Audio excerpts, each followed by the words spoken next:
Hey, welcome back to the channel. In this video, we're going to cover a huge topic that is on everyone's mind at the moment. Hundreds of you have asked me to make this exact video for you, so here it is just for you. Should you buy a house right now and lock in a historically low interest rate mortgage, or should you wait a year or 2 years to see if the housing market crashes and then buy a home at a much lower price, but running the risk of not being able to get that same low rate mortgage? Because this is such a complex question, I'm going to give you two simple and easy to understand examples. Firstly, the long-term consequences of buying right now if there is a crash. And secondly, what will happen financially if you wait? Will it be better for you or will it be worse? So we're going to run those calculations.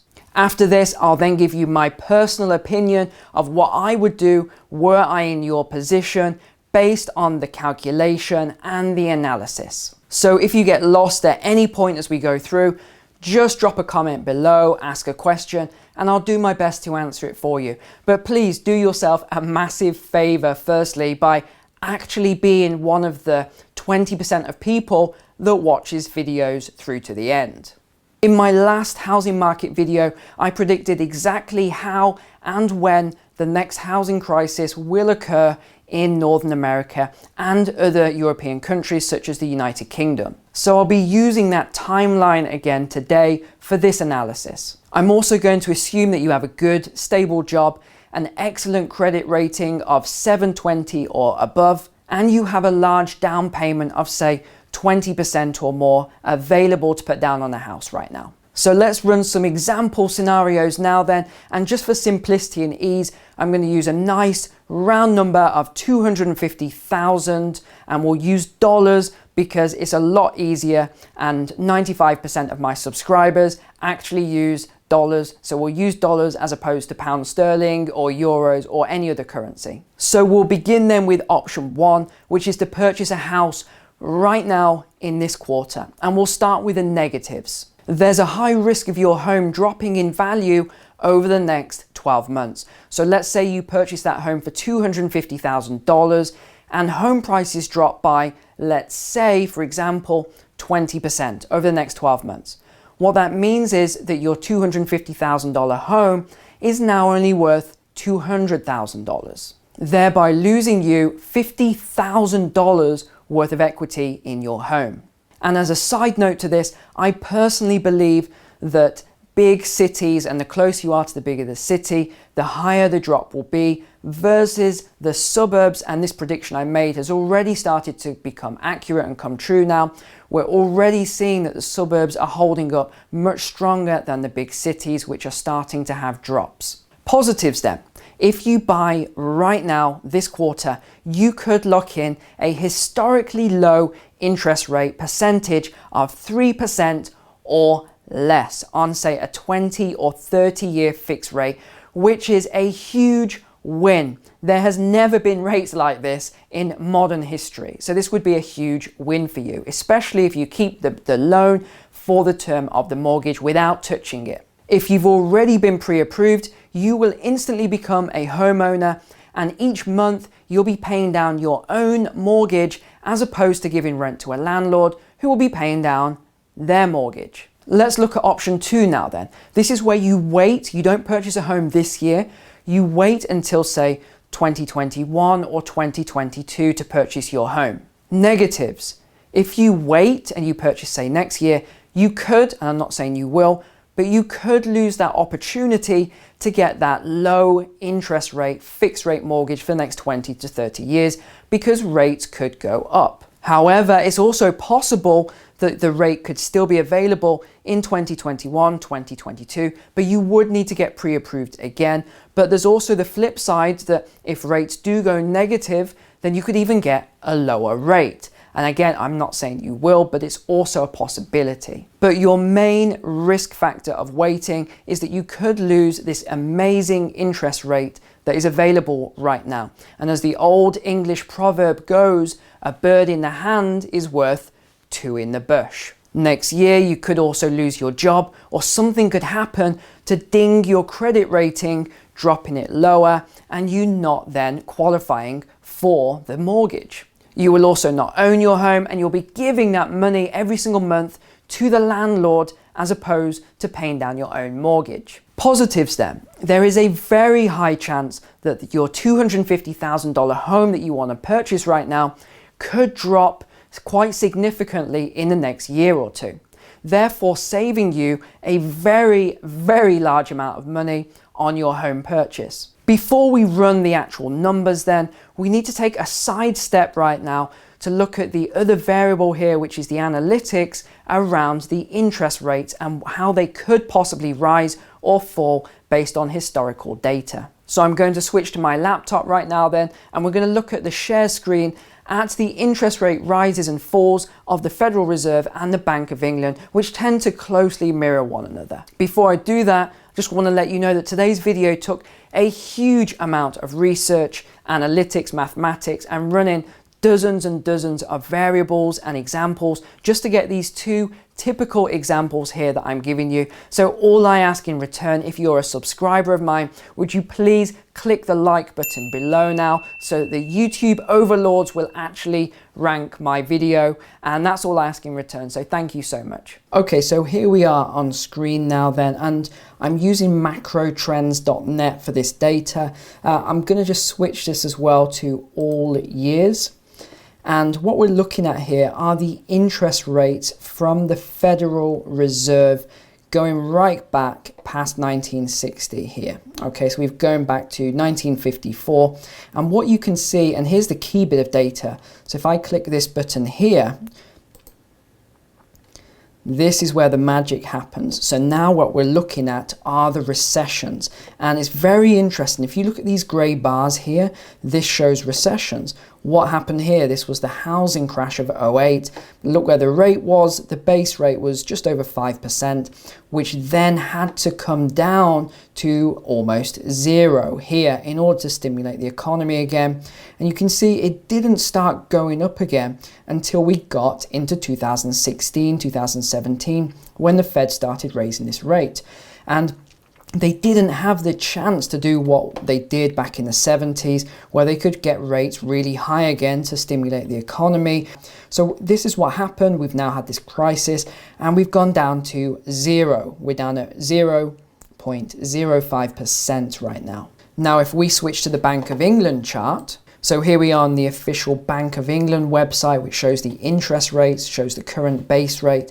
Now, this is useful. If we go right back, not here where we are right now, but if we go right back to the 90s, right back to the 80s, you can see what interest rates used to look like. 6%, 5%. And this is really when we get here into the 80s, shall we say, we got to double digits. Double digits. And then, yes, they dropped a little bit, but they've always hovered around the double-digit rates for a long time. Now let's go back to the Fed again, and we can see it was very similar. Again, as I mentioned, they mirror quite closely. You can see where we were. So with this data, what do we think will happen to interest rates over the next couple of years? So if we look to the Fed, then we actually have the data here with these recessions of what is most likely to happen in the future.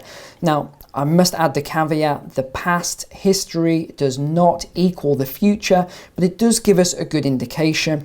Now, if we look at the most recent one, which was the 08 crisis, we see that we had these low interest rates right from, here we are, so 2009, right through to about 2016 before they started to go up. So that was a 7-year period, but we did have one of the worst housing crises ever in the history of the planet.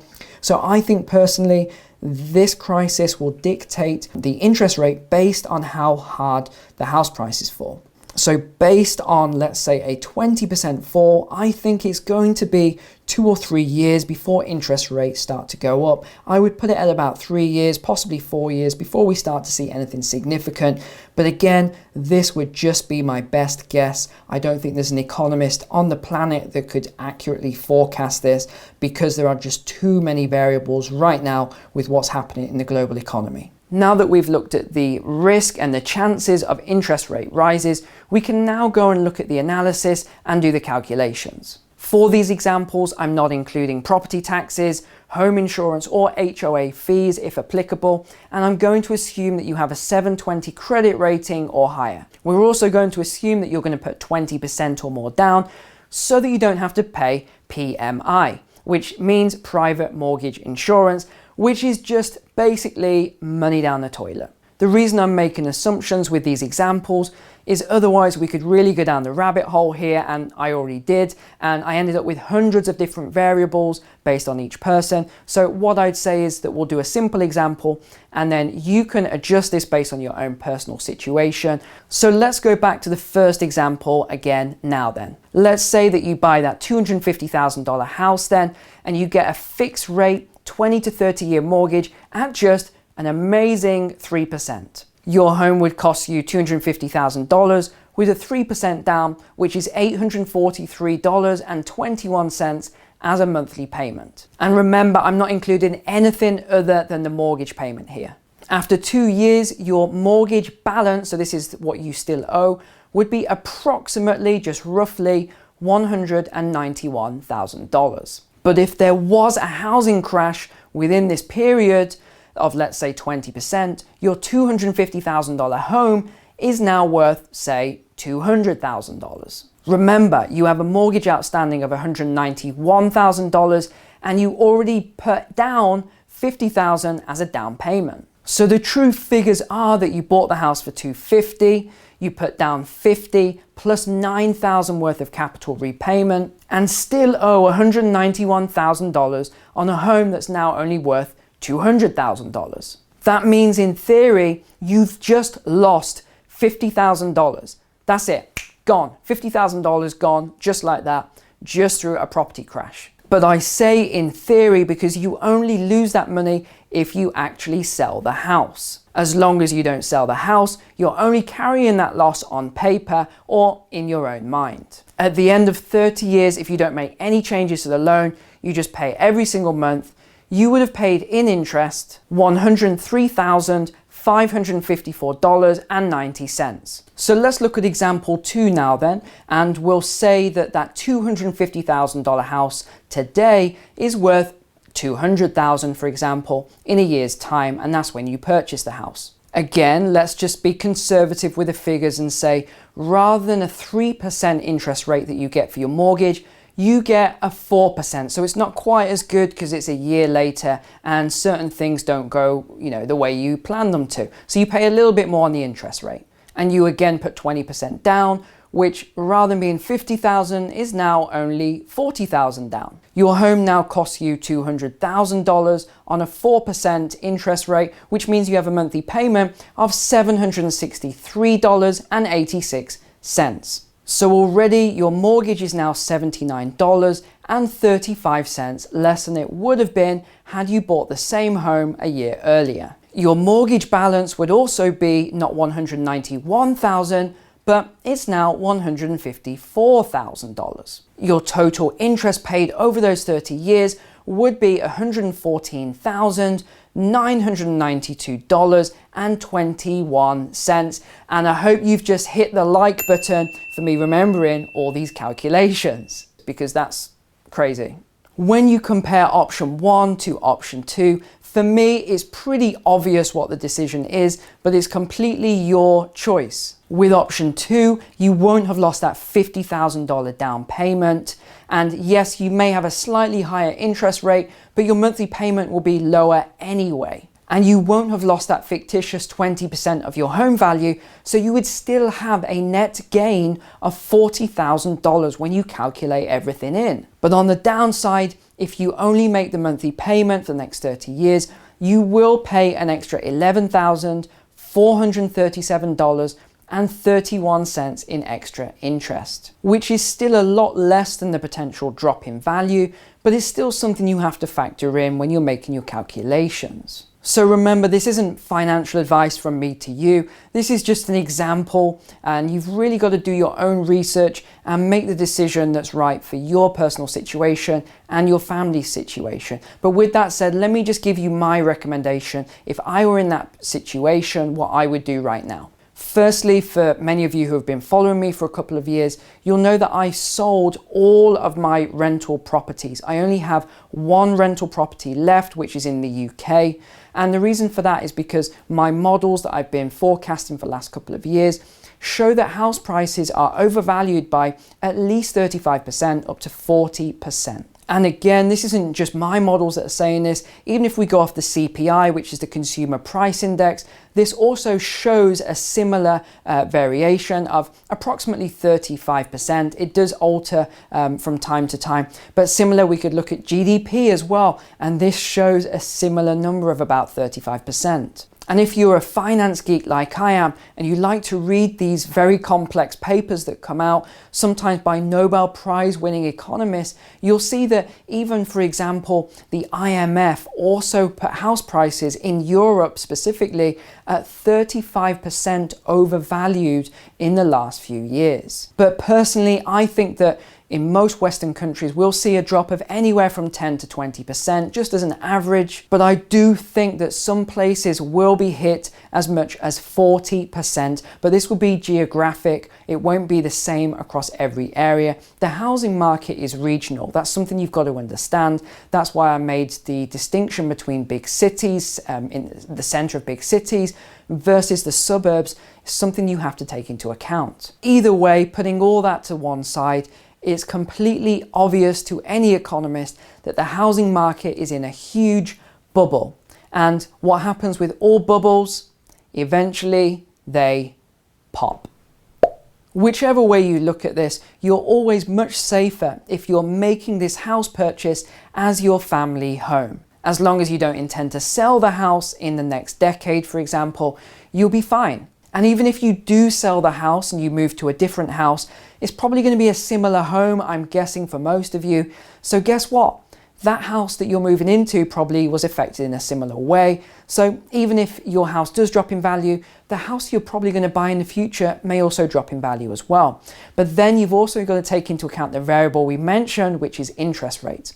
If you have to move house, you'll have to get a new mortgage, and you may not get that same excellent rate. So you've really got to think this through long term, not just the next year or two. But even if home prices do crash by as much as 40%, they will go back up again in value. And this is because of what's going on at the moment. All of this stimulus, all of this currency, not money printing, currency printing, fiat currency printing, which is just inflating everything to unrealistic levels. And most of this money, if you look back over previous recessions, whenever there's quantitative easing like this, most of this money goes back into hard assets like houses. So eventually we are going to see another bubble in the housing market. It's just very difficult to know when. But really, in most Western countries, we really are in a doomed monetary policy, which is a fiat currency backed by absolutely nothing other than belief that we're not on a gold standard anymore.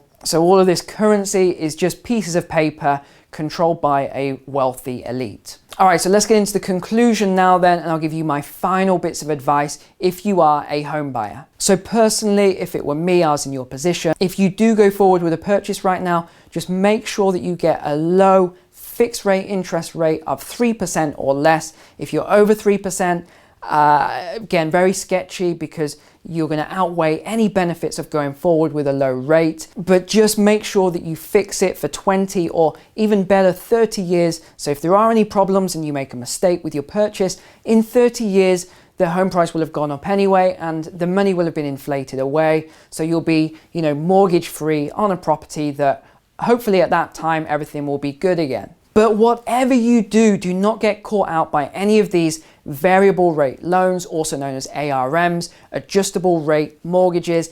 These are the worst thing you can ever get. And these, in my opinion, should be outlawed. They shouldn't be allowed anymore because this is one of the major contributing factors of the 2008 housing crash. And yet they're still available. Why? Because these corrupt things will bankrupt you if you get caught out. If there's a housing crash right now and your term comes up in a few years and you need to refinance, you are going to be in big trouble because your house may have dropped in value and you won't be able to refinance because you won't meet the new criteria, which is often a much harder loan to value ratio. So be really careful. Don't get any of these ARMs or variable rate mortgages after an initial term. Make sure you fix for 20 to 30 years. Next, always put down a minimum of 20% on any house that you purchase so that you don't have to pay PMI, which I mentioned earlier, private mortgage insurance, which is just money down the toilet. So don't do that. Also make sure you have a savings account with at least 4 to 6 months worth of your mortgage payments, home insurance, any HOA fees, or whatever else you have alongside the purchase of the house. Just make sure you've got that there because you never know when you might fall on hard times. So make sure you've got that backup. Another top tip that I always give my clients is this. If you have money in a savings account, and let's say the bank is giving you 1% interest rate per year on $50,000, right? That means that at the end of the year, you will have received $500 in interest. But what if your mortgage is, say, 5%? Right? So you've got a 5% mortgage there, meaning the interest on that mortgage you're paying to the bank is $2,500 per year. Well, it's just common sense. If you take that money from the bank, you can pay that down on your mortgage, therefore saving you $2,000 per year on those interest fees. Next is your credit score. The best thing you can ever do is to focus and put a lot of time and energy into increasing your credit score. I did this for many years and I have a credit score that most people say is impossible to get. I have a perfect score, especially in the UK, of 999 out of 999. It really is worth doing this because when you have a perfect credit score, you get better rates and you just get the best mortgages and best finance possible if you ever need it. If you'd like to learn more about finance, investing, the housing market, why not check the description below? Go across to the Patreon community where, just like you, there are other people. I'm in there every day. I answer questions every day. I post in there at least once or twice a week. So why not come over and check that out? And I also have options for you should you want more specific one-on-one advice from me, and you can find out about that below in the description. And finally, if you appreciate the video, I'm sure you've clicked like by now, but one thing I would say is please share this video with other people, whether that's through Facebook or Twitter or WhatsApp, whatever works for you. Please share this video with anyone you feel in your community really needs to see this right now. Maybe they're not sure whether they should buy or sell a property, and this video may just be that lifeline that helps them make that decision. So thank you so much for watching my video today. As always, I appreciate you all so much. Take care. God bless.